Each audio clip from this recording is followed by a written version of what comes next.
Hello, my name is Matthias Kavodi. Today we're going to talk about Linkin Park and I'm going to rank the complete discography. We're going to do just the main albums today. Then I'll do a second video with all the remix albums and their side projects and stuff like that.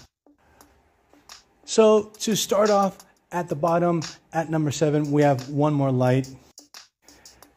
This is sadly their last album and we have a pretty strong shift in sound from their previous album. It's more pop oriented and I wouldn't normally have an issue with this, but you feel like Linkin Park is sort of like chasing the pop trends of that time.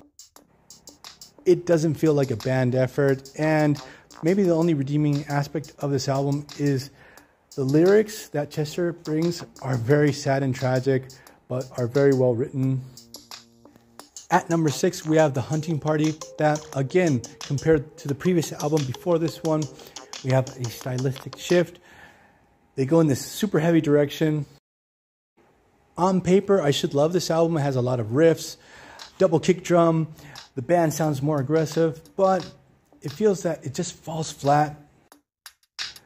Especially the vocal melodies from Mike and Chester just feel very unoriginal.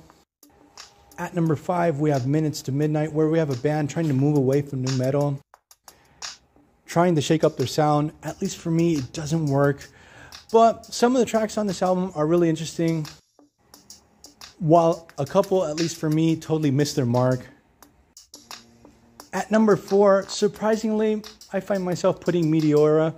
Maybe 10 years ago, this would be number 2, but my tastes have changed over time. It's a really good follow-up to Hybrid Theory.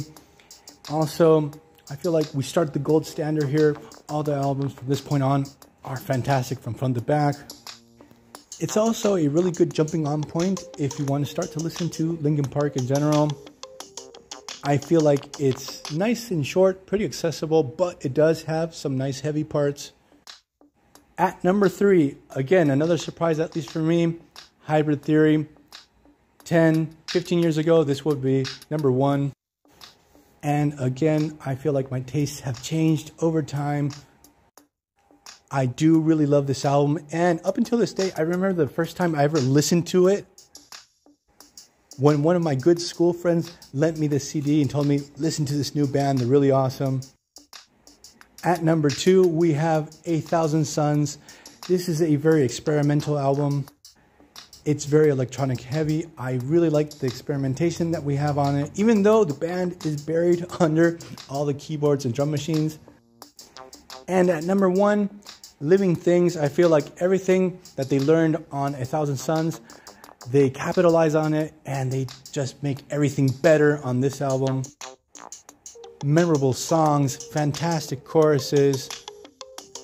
There is a nice level of sophistication in the composition, some subtle but very well put in details into each song.